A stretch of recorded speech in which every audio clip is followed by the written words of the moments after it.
बुंदेलखंड में बहुत कुछ धन है, लेकिन हम लोगों को उससे जो है निराशा मिलती है। हमारा जो है खनन और जो है गिट्टी की खनन, इन लोगों को हमसे इससे कोई फ़ायदा नहीं है। ये तो आते हैं लोग बाग जो है लूट ले जाते, लेकिन यहाँ की जनता से उसको कुछ नहीं मिलता। यहाँ की जनता को सड़कें जो है खराब हो जाती हैं। सांसद विधायक वगैरह नहीं आते? अरे कोई तो झांके नहीं आता यार, कहेगा हैरान। यहाँ जो परेशानी है, रोड नहीं है, पानी साधन कम मिलता है और शिक्षा में कोई पढ़ाई लिखाई के स्कूल नहीं है। 4,000 बीघा की ज़मीन, आज तक पानी का कोई साधन नहीं। ना भाई ऐसा है, एक फसल मिला थी, बस मिली ना, बरसों तो वो चली गई।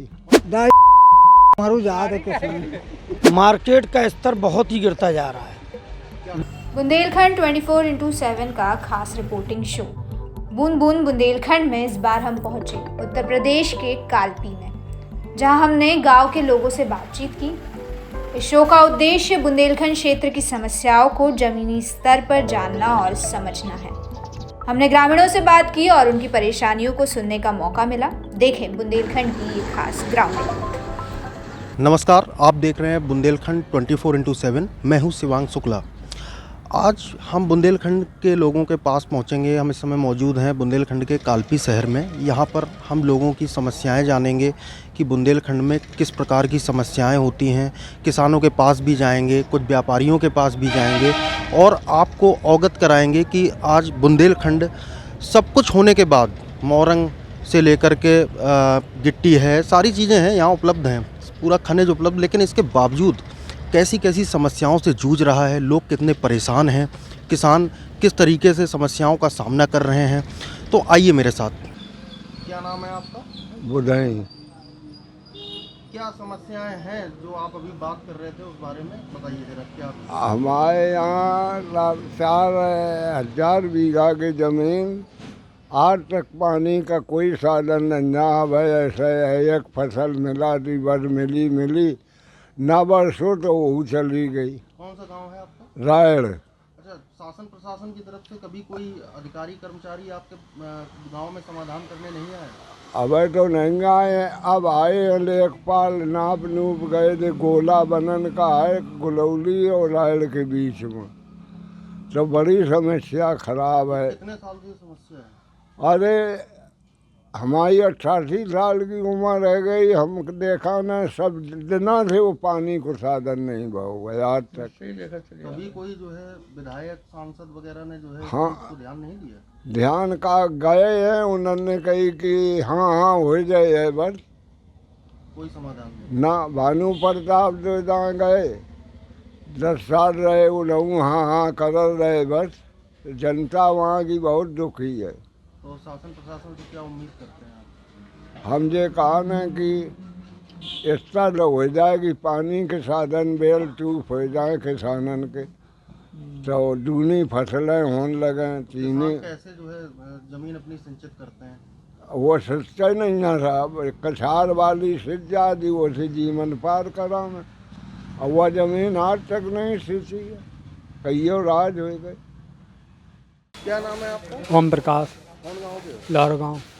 बुंदेलखंड में क्या क्या समस्याएं आ रही हैं आपको? आप लाहौर गाँव में रहते हैं, क्या क्या दिक्कतों का सामना करना है? बुंदेलखंड हमारे गांव, यहाँ जो परेशानी है, रोड नहीं है, पानी साधन कम मिलता है और शिक्षा में कोई पढ़ाई लिखाई के स्कूल नहीं है। इसके अलावा सांसद विधायक वगैरह बनते हैं, ये लोग जो है आपके गांव में आते हैं? नहीं कभी नहीं आए, कभी नहीं आए। सांसद आज तक नहीं आया, ना विधायक आता। गांव में कैसा विकास है? पढ़ाई लिखाई कैसी होती है? पढ़ाई लिखाई कोई मास्टर नहीं, ना स्कूल है, एक प्राइमरी स्कूल है। तो बच्चों की पढ़ाई वगैरह सब है? हाँ, पढ़ाई कोई मास्टर नहीं आता, टाइम टेबल से नहीं तो पढ़ाई होती। अच्छा, गांव के लोग कमाने कहाँ जाते हैं? कमाने कोई धंधा नहीं था, कोई गाँव कमाने बाहर जाते होंगे? बाहर जाते हैं, कहाँ जाते हैं? बाहर गुजरात जाते, दिल्ली जाते, सूरत वो जाते हैं। मतलब यहाँ कोई रोजगार का साधन? साधन नहीं था रोजगार का। भाई क्या नाम है आपका?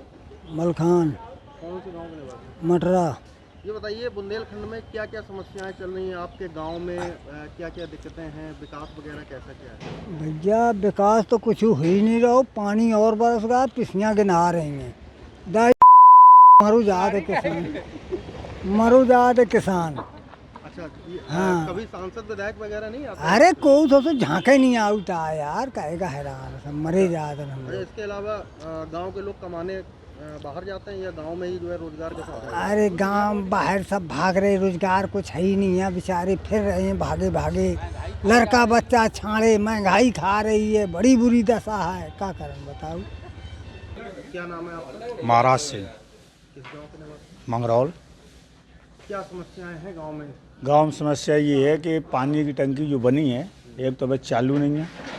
लोग वो जो ठेकेदार था उसने खोद के गड्ढे गड्ढे डाल दिए, बड़ा प्रॉब्लम आदमी ने। समस्या है या हाँ, सड़क और पानी दोनों की। दोनों की? जी, तो किसी प्रकार की कोई शिकायत वगैरह हुई होगी? अभी शिकायत तो किसी ने करी नहीं है। भाई बोले कि अभी चालू हो रही है, अभी चालू हो रही है। स्वतः संज्ञान किसी ने अपने आप नहीं लिया? अभी नहीं लिया किसी ने। अच्छा, इसके अलावा गांव में प्रधान भी बनते हैं, वो और विधायक बनते हैं, सांसद बनते हैं, तो गांव में ये लोग विधायक सांसद आते हैं, कभी समस्याओं को समझने नहीं आते? नहीं, कोई समस्या आती है तब आ जाते हैं मौके पे। हाँ, अच्छा, इसके अलावा बाकी बिजली वगैरह? बिजली लाइट तो आती है। अच्छा, और गांव में कमाई के साधन पर्याप्त हैं? साधन के किसान के लिए किसानी है और का साधन इसके है। अलावा जैसे कमाने के लिए लड़के जो युवा वर्ग है?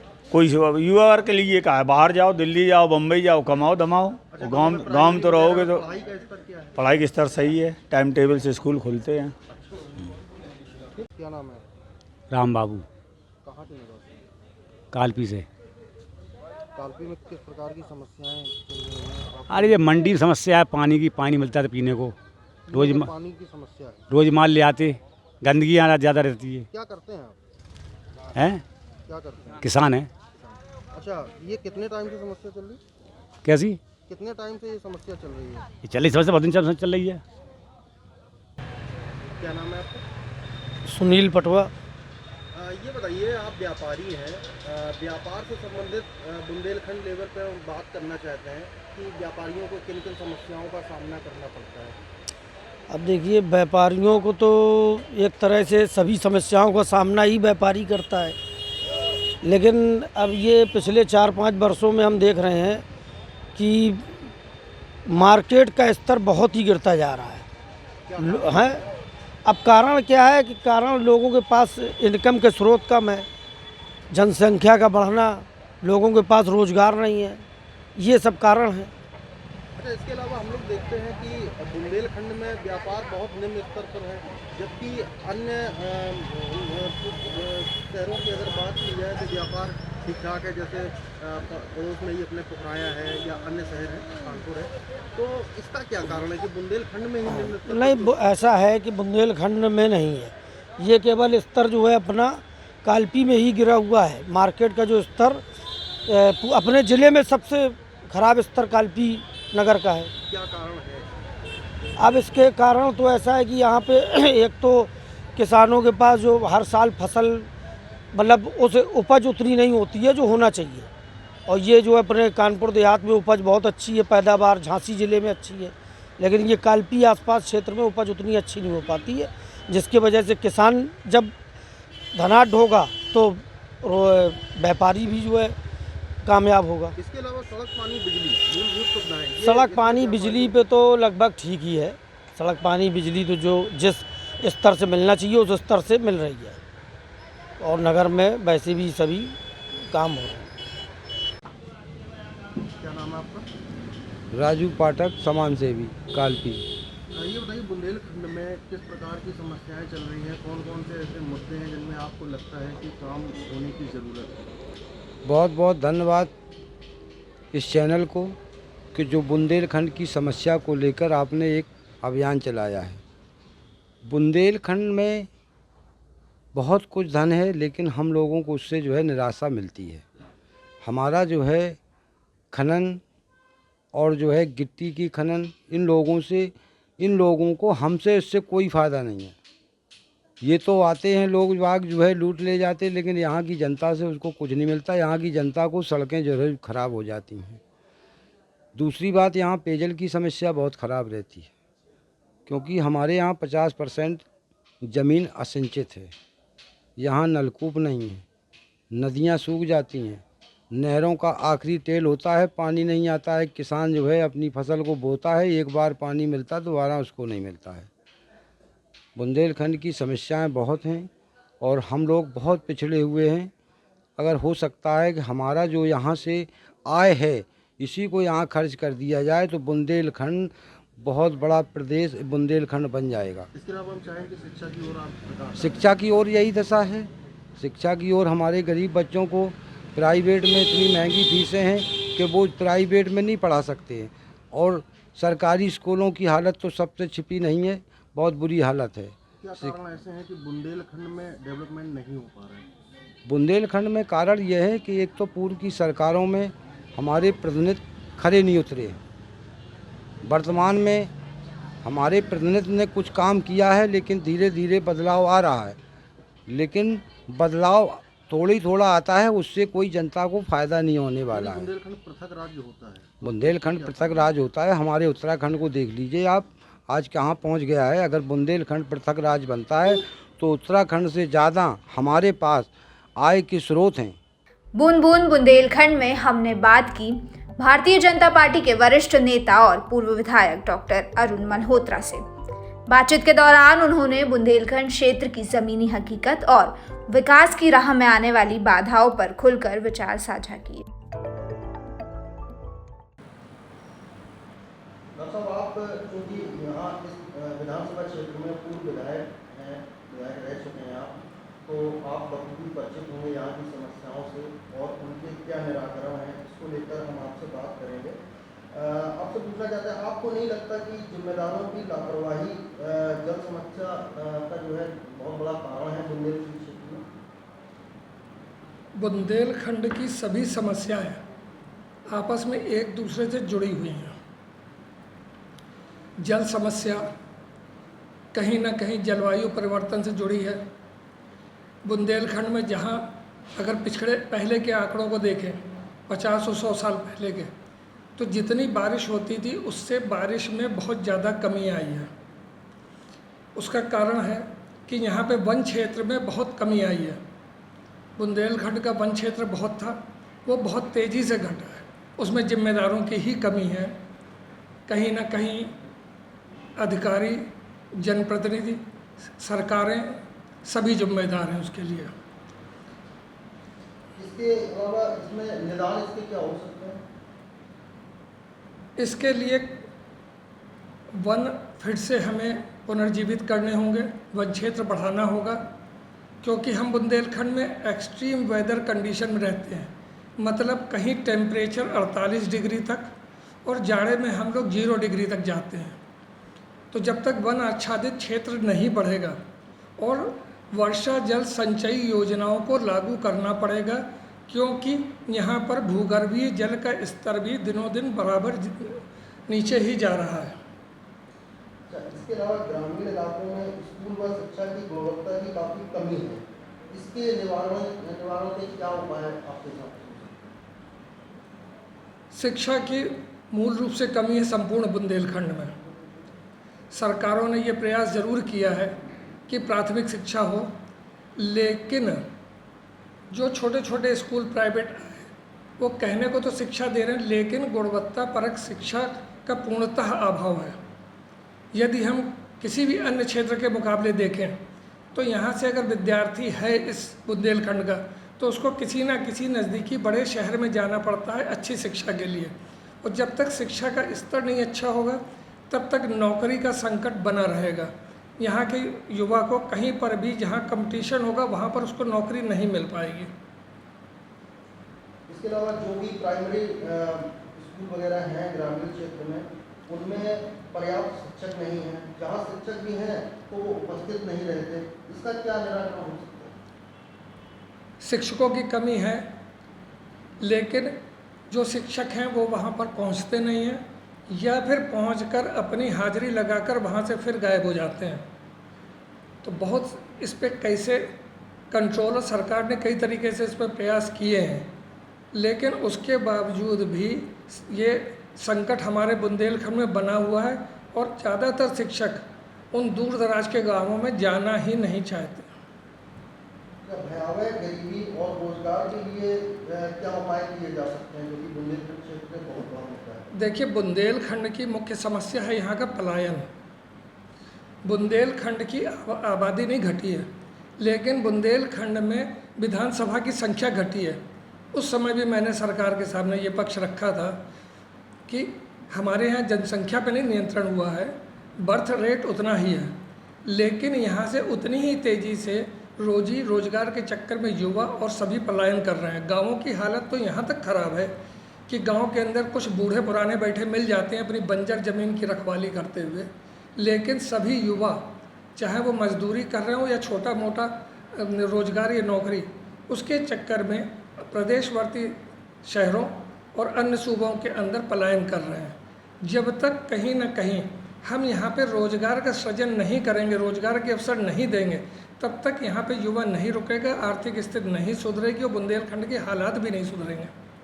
क्योंकि बुंदेलखंड में खनिज के पर्याप्त संसाधन उपलब्ध हैं, बावजूद इसके यहाँ पर इस प्रकार की रोजगार है, गरीबी है वगैरह वगैरह तमाम प्रकार की समस्याएं हैं, तो इसको लेकर किस प्रकार के कदम उठाए जा सकते हैं? बुंदेलखंड प्राकृतिक संपदा से भरपूर रहा है। यहाँ का वन क्षेत्र बहुत अच्छा था, उसका कटान हो गया। इसी तरह यहाँ पर खनन में भी मोरम खनन और ग्रेनाइट खनन बड़े पैमाने पे किया जा रहा है और उसकी वजह से कहीं ना कहीं भौगोलिक असंतुलन भी पैदा हो रहा है, जलवायु परिवर्तन हो रहे हैं और आगे आने वाले समय के लिए दिक्कतें भी हो रही हैं। इनका जितना खनन या जितना राजस्व बुंदेलखंड से प्राप्त होता है, उसका अगर एक निर्धारित प्रतिशत ही बुंदेलखंड में खर्च कर दिया जाए तो बुंदेलखंड के हालात सुधर जाएंगे। हमारे यहाँ से खनिज जाता है, मोरम जाती है, ग्रेनाइट जाता है, लेकिन उसका लाभ बुंदेलखंड को जितना मिलना चाहिए उतना नहीं मिल पा रहा है। इसके अलावा मेडिकल कॉलेज जैसी कई मतलब यहाँ पर उपलब्ध हैं हॉस्पिटल वगैरह, लेकिन इसके बावजूद स्वास्थ्य सेवाएं बहुत खराब हैं। क्योंकि आप चिकित्सा क्षेत्र से जुड़े हुए हैं, तो ये इनमें कैसे सुधार किया जा सकता है? बुंदेलखंड की आबादी बहुत फैली हुई आबादी है। जब मैं था उस समय भी इस पर चर्चा हुई थी कि बुंदेलखंड में स्वास्थ्य सुविधाएं, तब भी हमने यह बात रखी थी कि कानपुर के बाद झांसी में जाकर एक मेडिकल कॉलेज उपलब्ध है, पूरा क्षेत्र खाली पड़ा है। उसको स्वीकार करते हुए तत्कालीन मुख्यमंत्री जी ने एक और का मेडिकल कॉलेज बनाया था। लेकिन मैं योगी जी का आभारी हूँ कि योगी जी की हर ज़िले में एक मेडिकल कॉलेज योजना आगे चलकर इस समस्या को बहुत कुछ हद तक दूर करेगी। लेकिन हम फिर वहीं के वहीं रह जाते हैं कि बुंदेलखंड के अंदर कोई चिकित्सक रुकेगा तो कैसे रुकेगा? यहाँ पर्याप्त उसको सुविधाएं नहीं है, शिक्षा नहीं है, और इन मेडिकल कॉलेज में भी पढ़ने के बाद यहाँ से निकलने वाले जो छात्र डॉक्टर बनेंगे, स्टूडेंट्स, वो यहाँ पे रहेंगे या बाहर जाएंगे? क्योंकि जितने लोग मैं यहाँ देखता हूँ कि हमारे जनपद से ही डॉक्टर बने हैं, उनमें से कुछ गिने चुने लोग ही इस जनपद में वापस लौटे हैं। अच्छा, इसके अलावा आखिरी सवाल कि आपको नहीं लगता कि मतलब ये पृथक राज्य की जो मांग उठ रही है, इससे मतलब क्या फायदा रहेगा या नहीं रहेगा? क्या सोचते हैं आप? देखिए, बड़े राज्यों में कहीं ना कहीं तो दिक्कत आती है। जब बहुत बड़ा राज्य होता है, प्रशासनिक संकट आते हैं, और पूर्व में बहुत मिसमैनेजमेंट हुआ है बुंदेलखंड का। क्योंकि यहाँ पे आदमी अगर कल्पना करिए बांदा में रह रहा है तो वो लखनऊ पहुँचे अपनी समस्या कहने के लिए, ये ग्रामीण वहाँ तक पहुँचे, या ललितपुर ज़िले का ग्रामीण लखनऊ तक पहुँचे, तो उससे तो वो आसानी से दिल्ली पहुँच जाता है। इतना बड़ा सूबा, इतना ज़्यादा फैला हुआ सूबा, तो उसकी वजह से दिक्कतें हैं। और ये तो सरकार की नीतियों में होता है कि सरकार को किस तरह से उसका प्रबंधन करना है। अगर जैसे कि पृथक राज्य होता है तो क्या ये अच्छा होगा या नहीं? पृथक राज्य होने का मतलब खाली राज्य की मांग करने से नहीं है कि हमने कह दिया कि बुंदेलखंड अलग राज्य बने। हमें यह भी देखना होगा कि उसके अंदर कौन कौन से ज़िले आएंगे, उनके पास आय के क्या साधन होंगे, अपना कितना हम वहाँ पे वित्त पा पाएंगे। अगर मान लीजिए हमारे पास कोई आय के संसाधन नहीं है तो केंद्र हमें सदैव के लिए उतना धन नहीं उपलब्ध करा सकता है, या हमारे यहाँ व्यापार इतना हो कि हमें सेल्स टैक्स या जीएसटी से उतनी आय मिल जाए, मुख्य व्यापारिक स्थिति बने। आने वाले समय में सरकार जरूर डिफेंस कॉरिडोर इन सब की बात कर रही है, तो शायद उद्योग बढ़ेंगे। अगर उद्योग बढ़ेंगे तो उससे यहाँ की जीएसटी बढ़ेगी, आय बढ़ेगी, नौकरी बढ़ेगी। लेकिन फिर भी यदि कुछ ज़िले मिलाकर उस विषय पे विचार किया जाता है तो बुंदेलखंड के हित में होगा उससे, लेकिन हमें उसी जगह पे आय और अन्य साधन भी सोचने होंगे।